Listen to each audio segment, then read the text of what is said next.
Hi everyone, welcome to another edition of Magic Happens. I'm Angelica Tonatzin. I'm Danny Donaire, and we're so happy to be with you.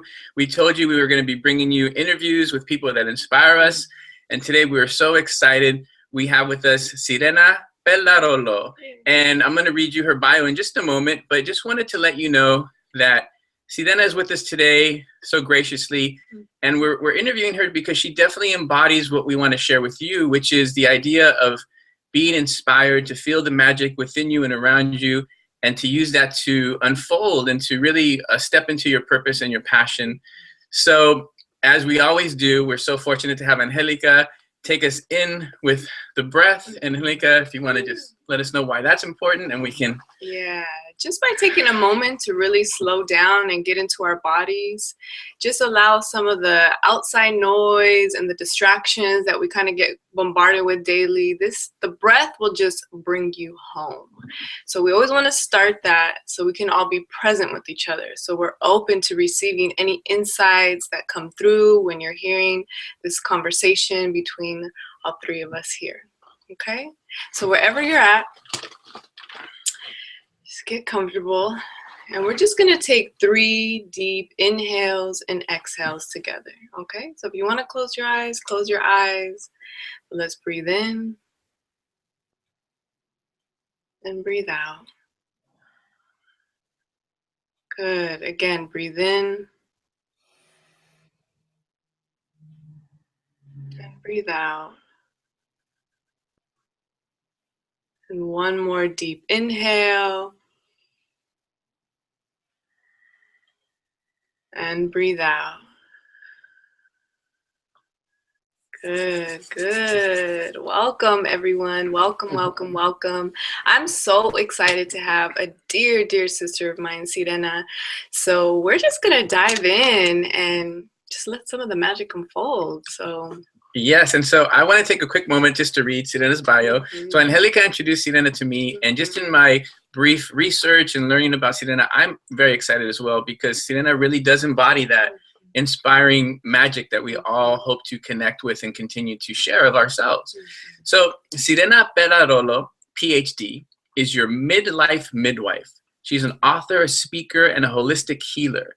She supports women in their menopause years to recover their juiciness and dive full on into a vibrantly healthy and fulfilled second half of their lives.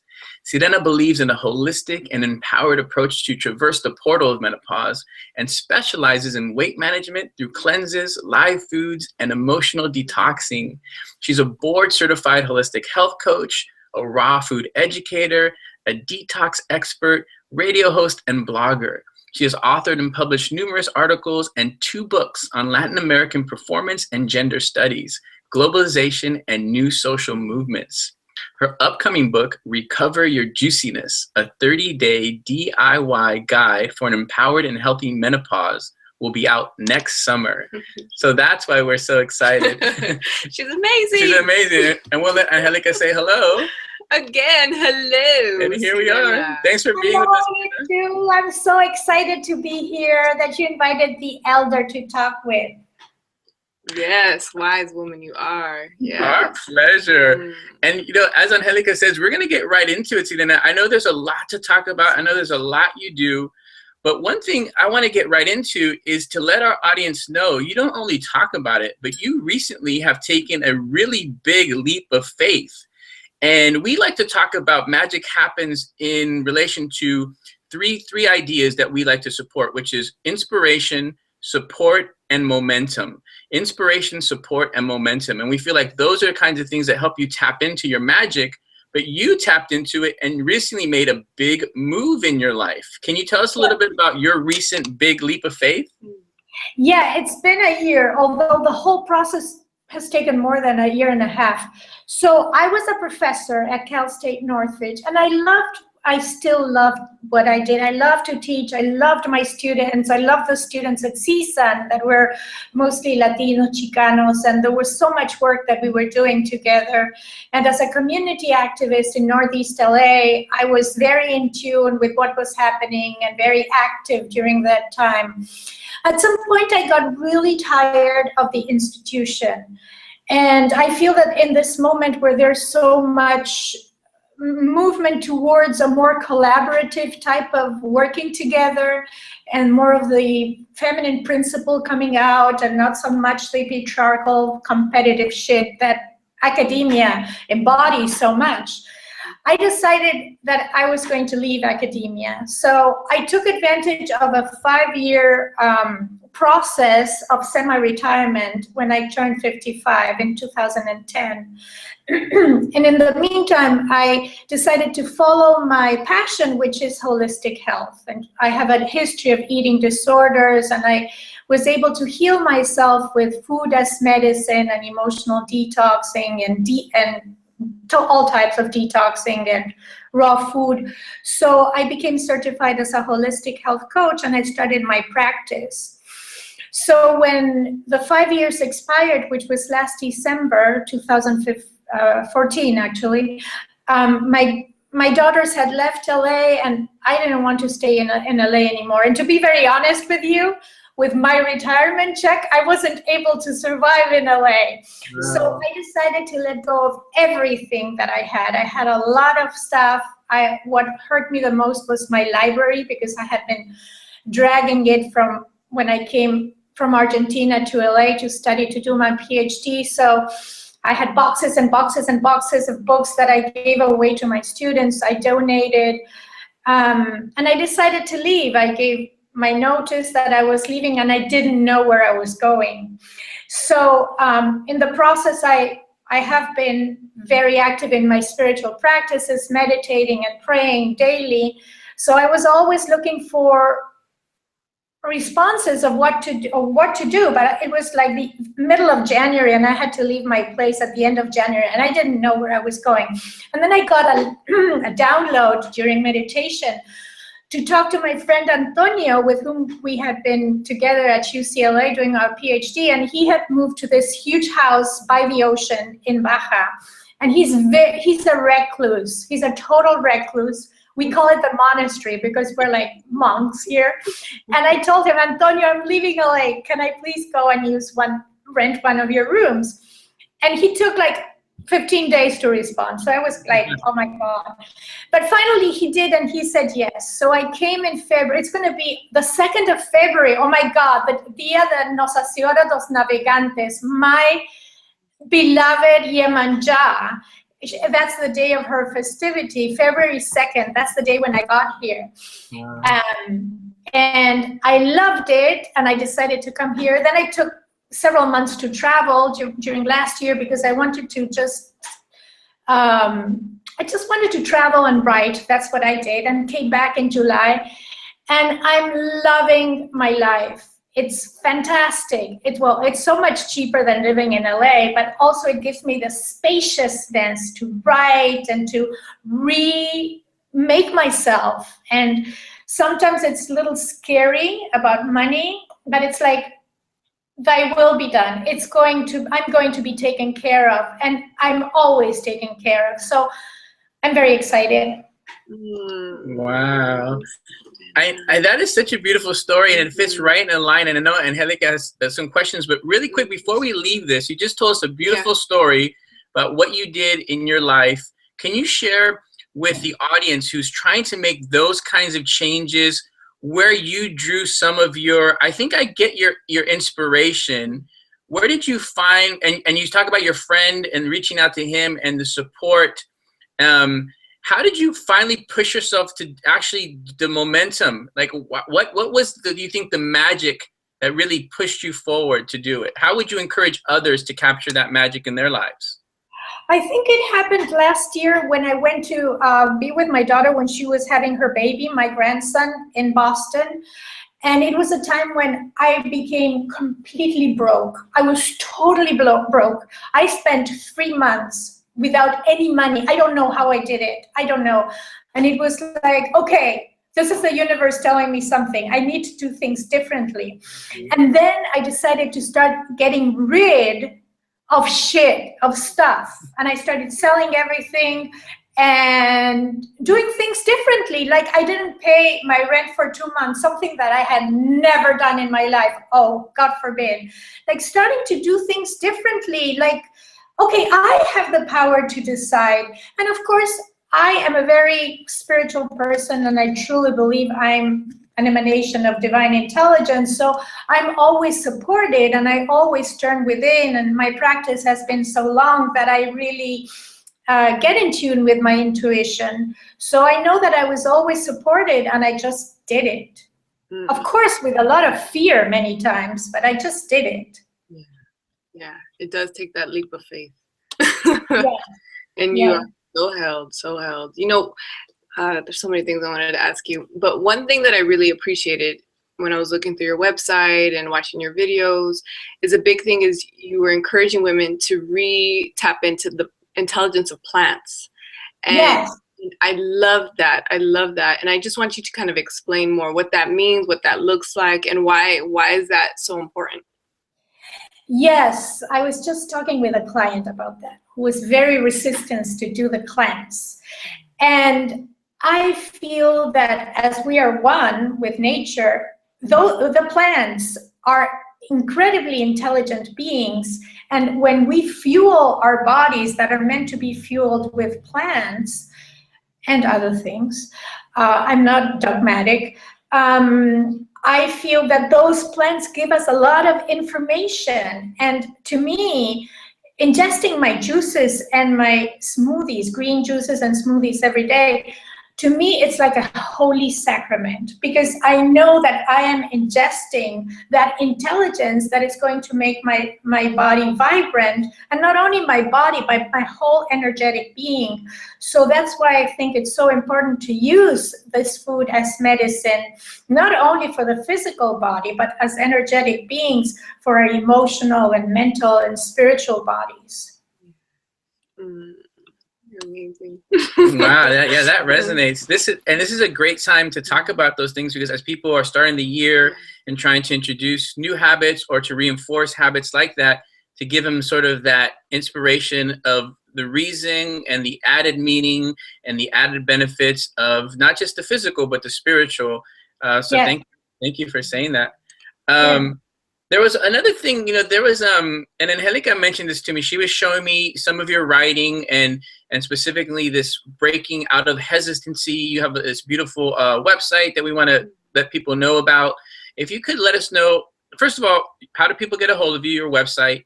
And then there was something I read about, Angelica pointed out to me, about a dream that you had that was very profound. I wonder if you can share with us this dream that you had. It was giving a birthing dream. Oh, yes. Yeah, because, okay, my website is sirenapellarolo.com, SirenaPellarolo.com. And that is from, that's something. Okay, so I started working with younger people at the beginning because I was a professor. I was around so many people and activists. But at some point, I realized I wanted to work with women my age or close to my age, because I had a lot to offer as an elder. I take very seriously my role as an elder, and I think that many women should do that too, because we have so much to offer. So I started going, I journal every day. I have a 75 copybooks, and I was going back through my journals and looking at when I started perimenopause, which is my body was getting ready to let go of my menses, and move into menopause, and that was at 45. And I had a very powerful dream that I recorded in my journals, which was that I was taking classes at Agape at that time, at the Agape Spiritual Center. It was a church of religious science then. And one of my projects at the end of the semester was to perform a dream that I had had. In that dream, I found myself in one of the classrooms laying on the floor and giving birth. Yeah, I was giving birth. And while I was laying on the floor, I saw who was coming out, and it was myself with makeup. Like how I looked at 45, and I was like, whoa. So I realized that I was rebirthing myself, and I said, what a gift to give to realize that at that age, it's an age of rebirthing. It's another transition that we women go through. So that's why the idea of the midlife midwife came to me, because what I do is support other women, like a doula, like you are, Angelica, to give birth to themselves, move through the blocks and give birth to themselves, rebirth themselves. How do you help them do that? Like, what are some of the ways that you support these women as they're transitioning into midlife or in midlife? Yes, I have a 4-stage process. The first part is to claim their power, because we usually give away our power to the medical industrial complex and the experts and all that. And we need to reconnect with our body and know that we are the expert in our body. We are the doctors of our body. The key is to reconnect, and many women and many people don't want to reconnect with their bodies, and they start all the resistances then. They just want their doctors to give them a little pill or open up their stomach to make them feel better. So one thing is to reclaim that power. The second is to release what's not in alignment with them anymore, which is something very typical of the portal of menopause, because you get to the midlife and you say, there's a lot of shit that doesn't serve me anymore. I need to let go of that. Sometimes it's relationships, belief systems, habits. So that needs to be let go. And the way I support women to do that is with a cleanse, because usually when we cleanse our bodies, we cleanse the rest, emotions and all that. So that's what we do. And then the third stage is to activate whatever is supportive for them, like a physical movement or creativity or whatever helps, dancing, to activate that, thinking, reading, to activate that part. And finally, muster the courage to transform, because some people get to that point and then it's like, oh my God, I'm at the edge, I am not gonna do this. So then I support them to take that leap of faith into their new stage. I love that. We joke around, Sirena, that's what happens. That's our process. Before every video, we're like, we don't know if we can do this, and we like to show people that it's a process, and it's trusting, and it's really, and then what happens is the community receives you, and like you so beautifully said, you receive yourself. Yes. So that's what we like to talk about. So glad you mentioned that, because in Magic Happens, that's what we try to inspire people to do. So, and one of the principles that you mentioned is support. This process needs to be made with support of others. We're done with the age of the lone wolf. Now it's a collective thing to do all these things together. So don't isolate and try to do it on your own, because it won't work. Exactly. And it's beautiful is as you're describing the process that you're taking women who are going through the portal of menopause. And I could even use that same technique, in my own life. So I just find that what you're doing is so universal as well, and so empowering for all of us. Thank you. Yes. I'm very honored to do it. And another thing I need to say, which I find very important, is that, as I said, that the time of the lone wolf is over, and we need to do all these changes supported by our community. There is something that to me is really important, because I started this work 30 years ago when alone, because I did this work alone, I mean the spiritual work. And there has to be time of aloneness. It's very important to be alone and do the real work inside of us. We can't just go outside and work with others if we are not clean ourselves. So it's so important to do that work.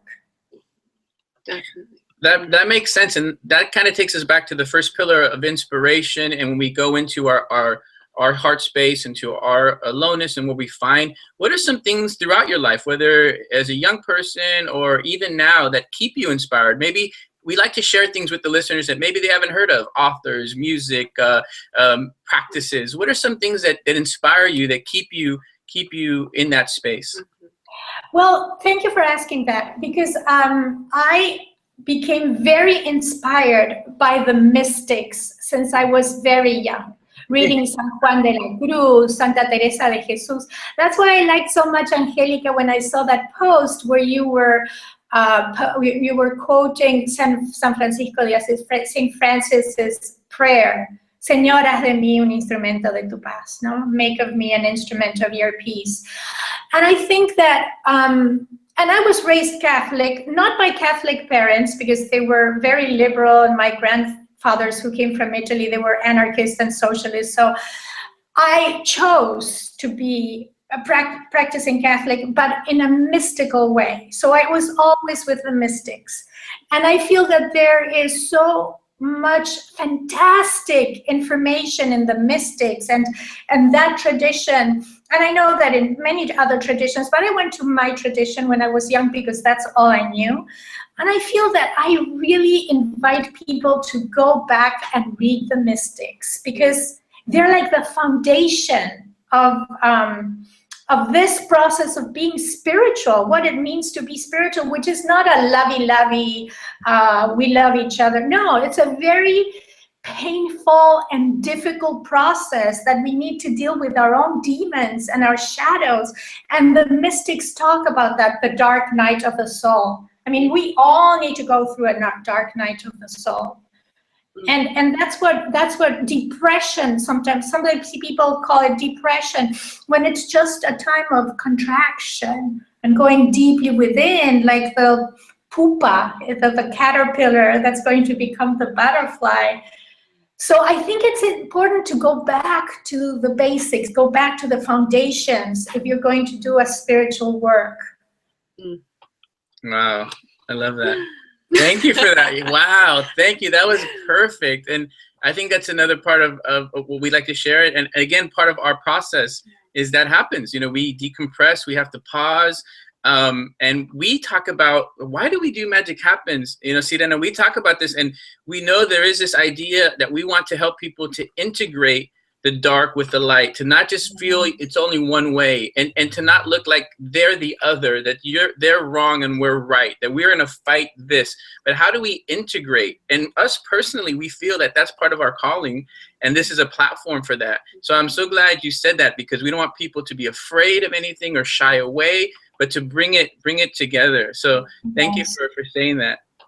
Yes, and in my tradition as an academic, know that they train us to be critical thinkers, and then we criticize everything, and we don't accept anything that doesn't fit to what we believe is the truth.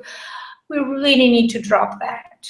We need to drop from the head to the heart and be more inclusive, and realize that we're all doing the best we can. And I can be so judgmental and but I see that, and I try to be more open and open up my heart and just be in that process. Wow. Thank you, Sirena. I swear I could listen to you all day. I love this woman. So just minding the time, like I said, we can just keep going on with you. But I really want to also ask you, is there any current projects you're working on, or anything you want to share that you're doing? Yeah, just give you that space. Thank you so much. Well, I'm still coaching, so if women are interested in coaching with me, go to my website, sirenapellarolo.com.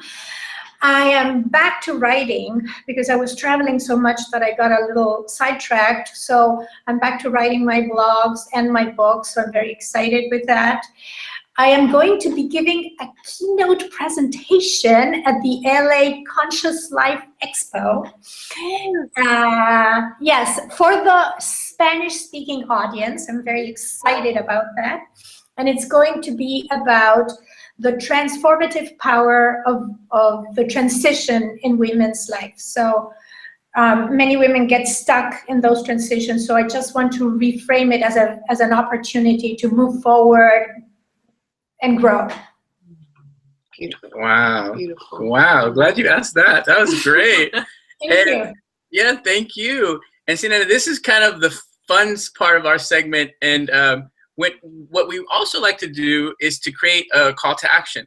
So Angelica and I, started this just recently, and we got right into it. We already did a workshop at the end of last year to encourage people to use the inspiration, support, and momentum ideas. And in the workshop, we literally started taking action. We started sending emails and texts and writing out plans. So what we like to include in this short time with our guests, and we're so happy again to have you, Sirena, is to think about what can we do? What can we think of right now together that we can do? You mentioned something about going down and seeing you down and doing something together, or is there something? This is a space where we say, go for it. What do you want to share right now that you haven't said before? What do you want to ask of us? What do you want to ask of the audience? What can we inspire each other to take on right now in this moment? How can we make magic happen? I think it's very important to get out of the city and create some spaciousness to really reconnect with ourselves in so many different ways. So I invite you. I live in a beautiful monasterio in San Antonio del Mar in Baja California, right by the ocean. We could do something together, do ceremony, have a little retreat, whatever. There's something I would love to do in our next gathering with people, which is a visioning process to really catch and this is not a visualization meditation, it's to really catch the vision of what we're being called to do in our lives or in this year. So maybe that would be part of it. Wow. Perfect. Okay, so I'm going to try to just capture that magic and say that we are beginning to think of ways that magic happens, and Sirena Pellarolo are going to bring forth some idea to support others in visioning. We don't know what that looks like. We don't know what that looks like, but at least our viewers know that magic is happening right now. We planted the seed, and we will keep you posted on what that looks like. So thank you for that. I love that. That's wonderful. Or at least I'll be coming to your beach house soon. We'll be knocking on your door. Yes, la puerta del monasterio. Oh, thank you so much. Thank you. So everyone, again, so we've been speaking with Sirena Pellarolo, and you can visit her at sirenapellarolo.com, and we will post that. We will let you know all that information on this video, on our page. And we are so happy to do that. And Sirena, any final thoughts? Anything you want to share? Any more calls to action? Anything you want to share with our audience, our Magic Happens audience, before we go? I want to thank you too for following your intuition and doing this that will stimulate the imagination of so many people, and the people to just believe in themselves and do it. Do whatever your heart tells you to do, no matter how difficult it seems. Just believe in yourself. Yeah. Wow. That's wonderful. Sirena, thank you so much. I'm so honored. I'm so thankful that my hermana Angelica introduced me to your work. I'm so excited to learn more and to speak with you more. And thank you so much for being with us on Magic Happens. Thank you. Thank you for inviting me. Well, let's close out with the breath. Yes. Yeah? Okay. Just our closing breath. It's like our closing prayer.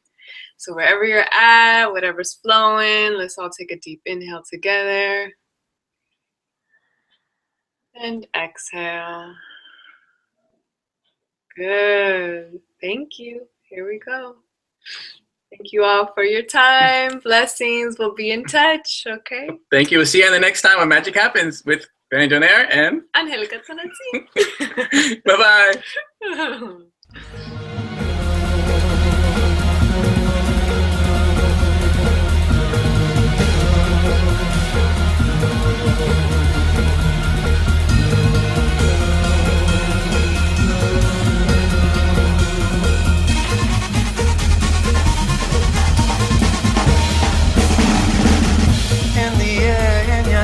In the rhythm of your heart while you're sleeping, in your life, in your wife, in the company you're finding that you keep.